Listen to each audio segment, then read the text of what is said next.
Hello everyone, welcome to my online classes. Uh, Please remember this line before you start. If you know anything or if you know nothing, then only you will get everything.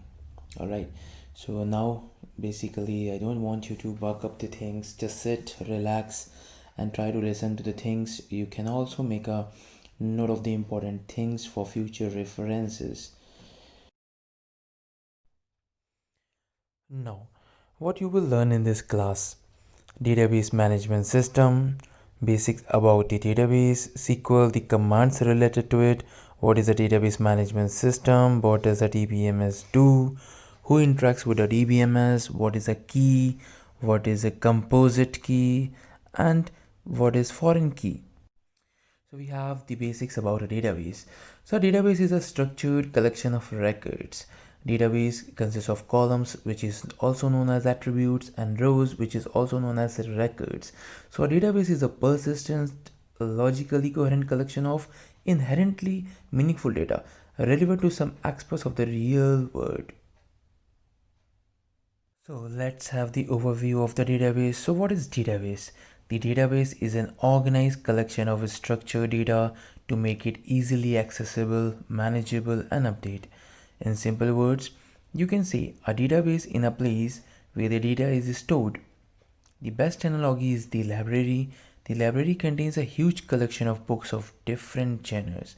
Here the library is database and books are the data. In layman terms, consider your school register. All the details of the students are entered in a single file.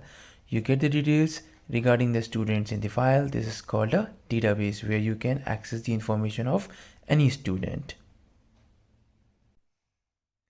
Now we have the slide for database management system. Under this database management system, we will learn about that why we need the databases. So we need it to store the data, to store it on the disk, to read the data, which means basically the fetching of the data from the disk or the drive, to update the data, modifying the data, to delete the data, or you can say to remove the data. All right, so this is something which we require or we need from the database management perspective. All right, so now coming to the another slide, like what is a database management system? Here, a database management system is a collection of programs that enables user to create the things which is basically the necessity or to maintain a database. The database management system is a software provided by the database vendor. Software products such as Microsoft Access, Oracle, Microsoft SQL Server, Sybase, DB2, etc. Database management system is a collection of interrelated data and set of programs to store and access those access data in an easy and effective manner. So I hope you understand what is exactly or like it means. So for example, like we have a lot of databases, popular commercial database which is used in different applications. So this is all about the database management system, as in the definition. If you talk about, DBMS provides an interface to perform various operations like database creation, storing data in it, updating video, updating the data, creating a table in the database, and a lot more. So we can also have it like it provides protection and security to the database. In the case of multiple users, it also maintains the data consistency. All right, so basically the database management system is all about how we are managing the data, how we are having the integrity or the accuracy of data in front of the client, so that no one will hamper our databases or no one will hack our databases and all. So what does a DBMS do?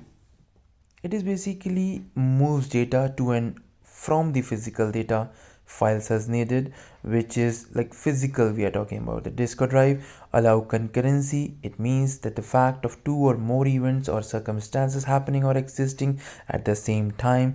The control security, which is to make the database secure, to maintain the integrity of the data, is basically the concept refers to the accuracy and consistency of the data stored. Now we have two things all the way to allow the data independence, which is defined as a property of DBMS that helps you to change the database schema at one level of a database system without requiring to change the schema at the next higher level.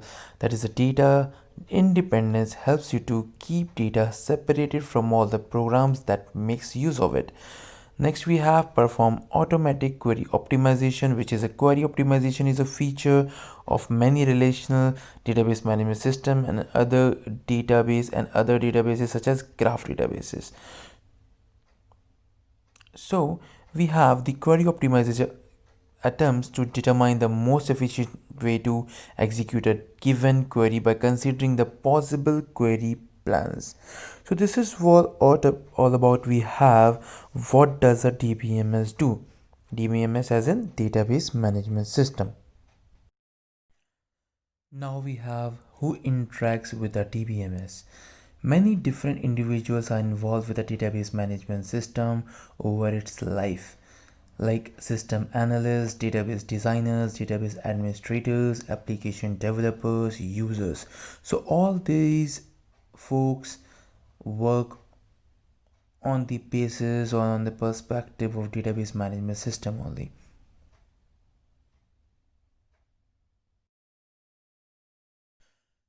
Now we have SQL commands, which includes DDL, DQL, DML, DCL, and TCL commands. So basically, SQL is nothing but the structured query language, and also this is the database language by the use of which we can perform certain operations on the existing database, and also we can use the language to create a database. So these SQL commands are mainly categorized into four categories: DML, DDL, DCL, TCL. Now, DML means data manipulation language, DDL means data definition language, DCL means data control language, TCL means transaction control language. So these are the four categories basically, which like from basic to advanced version we have to keep it in our mind so that we will use it in future. It's better to go to the next slide and have a colorful way to learn these commands to understand the things in a better way. All right, so these are the SQL commands, and you can say that we have four categories. We in DML we have select on the top right, you can see select, insert, update, delete. So basically select is something where we are selecting the table data. Okay, so which basically means is selecting anything from the database. Now, insert is something which means inserting any row or column into the table. Update. Update is something which means updating, modifying the rows or columns from a table. Delete, which is basically self-explanatory, like it means deleting any row, column, or record. So these are the four DML commands. So manipulation commands. Manipulation as in it is manipulating something on the database, or you can say on the table side. Now we have DDL, data definition language, as in create, alter, drop, truncate. So create is something which is like creating something on the definition level as in on top of the like DBOs we have. So create is something which is like on top. We generally create, we alter, we drop, we truncate. To alter is something which we are modifying something, or to drop as in dropping a database, dropping a table from the database, or truncate is something which is deleting the record but not as a physical deletion. Truncate is something which is logically deleting the data from the page level which is inside the table. So I'll take the page architecture in future classes, but as of now just understand this terminology like truncate and delete, two terms we have used in DML DDL. One, delete is something deleting or completely removing the page from the database or from the file, and truncating is something which is removing the logical data from the page. I hope you got my point, but if you do not get my point, don't worry, I will explain you in my future classes in a very simple way. So let's move on as in for the DCL. So DCL as in we have grant and revoke command.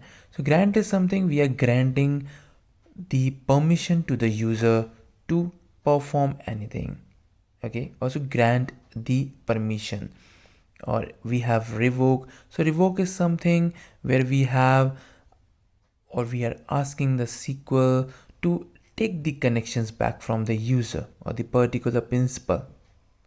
Now we have TCL, rollback, commit, save point.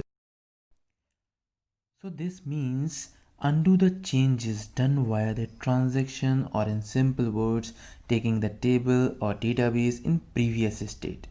Okay, or we have commit, which means finishing the transaction, or in simple words, completing the task assigned. Okay, now what is a key? So a key is a value used to identify a record in a table uniquely. A key could be a single column or combination of multiple columns. What is a primary key? It is very simple. Believe it, guys. A primary key is a field in a table which uniquely identifies each row a record in a database table. Primary keys must contain unique values. A primary key cannot accept null values in any column. So it has following attributes.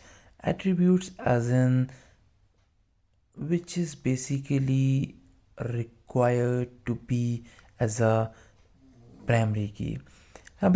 Primary key cannot be null. For any table, if we are creating the primary key, then it cannot be null. A primary key value must be unique, means the value should not be seen or repeated in any table. A primary key cannot be null. Alright, so primary key value should rarely be changed. The primary key must be given with a value when a record is inserted. Here we are talking about the unique record number or serial number for any new row or column inserted. So basically a primary key is something when we will learn in next or in future classes about the clustered indexes, then we will understand more about this primary key. Alright, I hope you got the concept of primary key now. So what is composite key? This is our next slide or the topic. So composite key is basically a key which is the combination of more than one field or column of a given table. It may be candidate key or the primary key. In our database we have two entries with the same name as Michael, you can see. So what we require, we have four columns as employee ID, employee name, employee address, employee mobile, and four rows inserted 101, 102, 102, and 103. We have entered the employee ID as this. So as we can see, we have one entry as John, two entries as Michael, one entry as Steve, and this is the fourth entry with the respective of their locations and the mobile numbers. Now to understand the composite key in simple words, we require both employee ID name and employee mobile number identify a record uniquely, which is 102 and 103. second and third row out of 1, we must have 104 for it. To make it simpler, we have two Michaels from the same location, right? Here also, in general, we can have two person from the same location and from the same name. But as you can see, we have different mobile numbers. So to make it as a unique entry, we have to provide unique employee ID to Michael.